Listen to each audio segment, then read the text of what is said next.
Yesterday, it was announced that Zenith Energy receives approval for exploration permit for Italy's largest uranium deposits. For those of you who have not seen earlier interviews with Zenith Energy, I suggest you find them on our channel for a better understanding of today's discussion. Zenith Energy CEO, Mr. Andrea Cattaneo, very welcome to the studio. Thank you. When it comes to yesterday's news, I'm not sure if I should say congratulations or well-deserved. I'm sure there's a lot of work behind it. Anyhow, I noticed that you spent a lot of time in Stockholm. How many days would you say that you spend here a year? I would say 60 days per annum, which is 17% of my time. This has been the track record so far in the year 2025, especially the second part. But I am planning to maintain this percentage, 17–20% of my time, for all the remaining part of 2025 and the full 2026. Okay. All right, let's move on. And Andrea, with all these recent developments, what is Zenith Energy today? Yes, I am very pleased of this question because I think that when a company makes a lot of progresses and broadening the scope of the company, then there should be some organized picture of what we are in a way that people don't get confused about the identity of the company. So Zenith has been born in 2007. It's a company with already 18 years of life. It has been historically a junior oil and gas company, when that was the prevalent activity in energy, which remains still in the world the prevalent producer of energy, unfortunately, for the climate. But recently, Zenith has moved into green, and we have an extremely important focus in producing electricity from solar. And so we have an important portfolio of solar parks that has been communicated to the market. I am very pleased to underline that has been a case in which we under-promise and over-deliver at the start of the year. The company said that was targeting for 2025 a total portfolio size of 20 mega. And then instead we have reached recently 98.5, and so certainly within the end of the year we will well surpass the 100 mega of capacity, which means that we have done 5 times what we promised at the start of the day, at the start of the process in the 1st of April 2025. So in a quite short quantity of time, space of time, we have achieved this sizable portfolio. And not only we have taken everything that was on the panorama, but we have done the construction of 3 clusters, one in the north, South Piedmont, one in the center, Lazio, the region where Rome sits, and one in the south, where there is the maximum irradiation of sunshine, which is in Puglia. So we have to remember, in fact, that we have in solar activity to admit that, unfortunately, the belt, which is the Mediterranean belt, so the south of Europe, is the premium location for solar activity, because above that, in the center of Europe or in the north of Europe, the percentage of irradiation can be as much lesser, so as little as 30% of what we achieve in the south of Italy or in Sicily.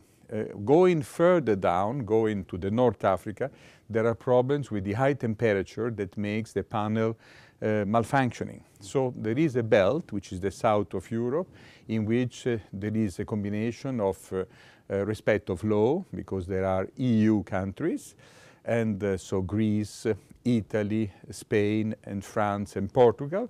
And there is EU respect of law, good administration, but there is as well the maximum irradiation without malfunctioning. For various reasons, as we are producing electricity already since 11 years in Italy from fossil fields of gas, we have decided to focus for the start, for the first year, in making a solar portfolio in Italy, which is where we are at the moment. So that has been taking months. People, they have an impression sometimes, listening to comments, that we are working in a vague project. This project is instead very solid. We have already achieved, by accruing such a well-chosen portfolio, an amount of accrued profitability that is between 14 and 20 million euro, and so means between 1,400 million to 220 million SEK.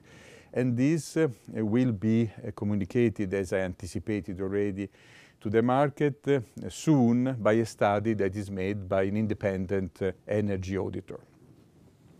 We are soon willing to start building the first of this field, this solar park, and then this will create cash flow in the company, which is already producing from a small solar park of half a megawatt.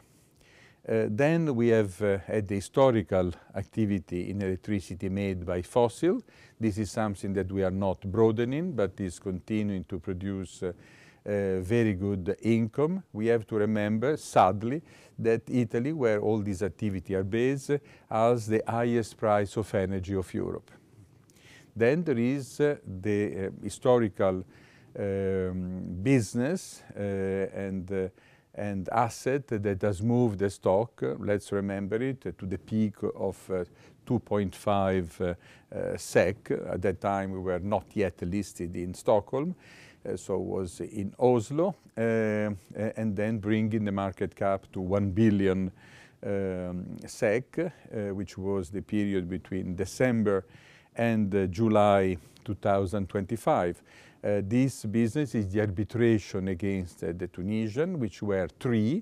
Arbitration 1 has been won with an increase in respect of the claims of 45%, and so a total amount of money due to us of $10 million, so 100 million SEK, which is accruing every month, so we don't calculate it continuously, but it will be soon, instead of $10 million, $11 million. So that is something that we are busy enforcing, among the other things, so to get cash out of it. Then there has been the arbitration number 2, which I will describe later. I know that you have in mind to ask me about it. And then there is the arbitration which is called ICSID in Washington, which has a claim of $573 million. So what could you say of what is the status of the processes in ICSID, for instance? So the ICSID is now becoming again hot. Sometimes in the past it was fought long away, but times inexorably pass, and so we are approaching the date of the 20th of April, where in Washington we will have the debate for 1 week about this case. And we are extremely well prepared. Let's remember that our team is led by what is considered the most important person in arbitration in France. And let's remember as well that being in arbitration against Tunisia, the language that is by rule imposed is French language. So Paris is the center of this type of arbitration professional for this type of arbitration in French. And so Mr. Professor Thomas Claeys is top 50, is one of the top 50 men in the world of arbitration, which is a very specialized sector.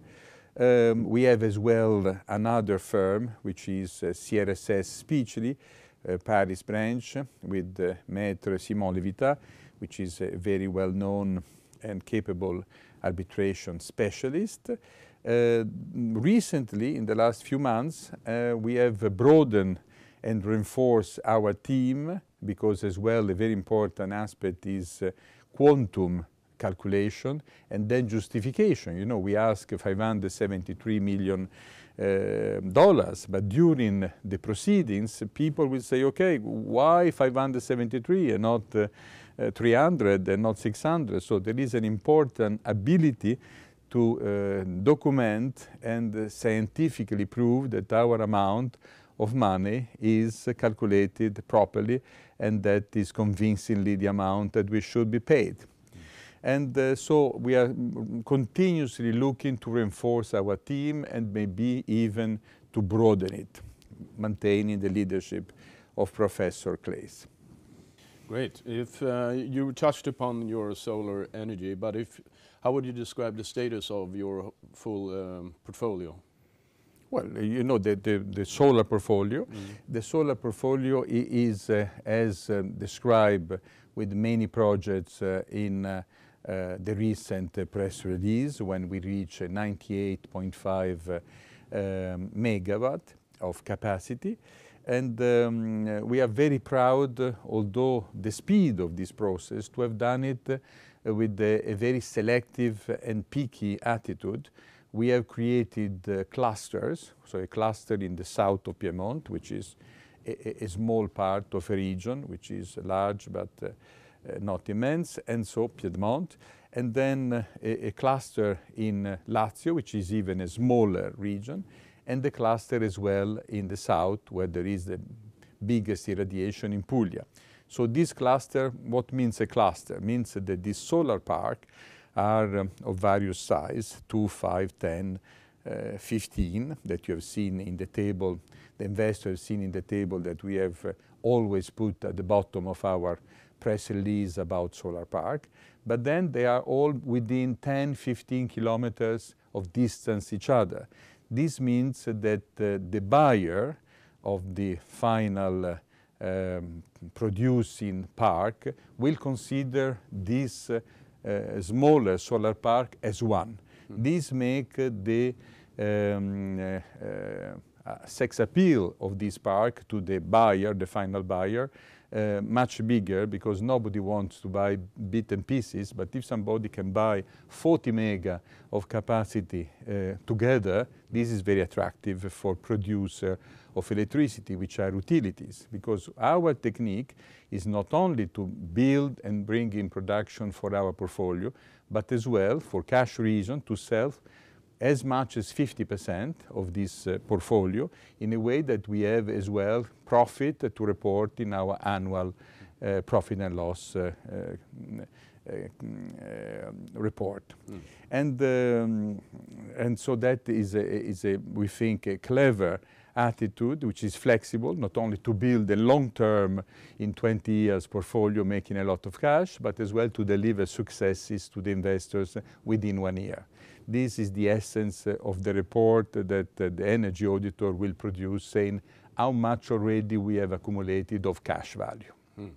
Okay, so that's solar, and you've been active in many kinds of projects within energy over the years. What other new projects are Zenith Energy cooking now?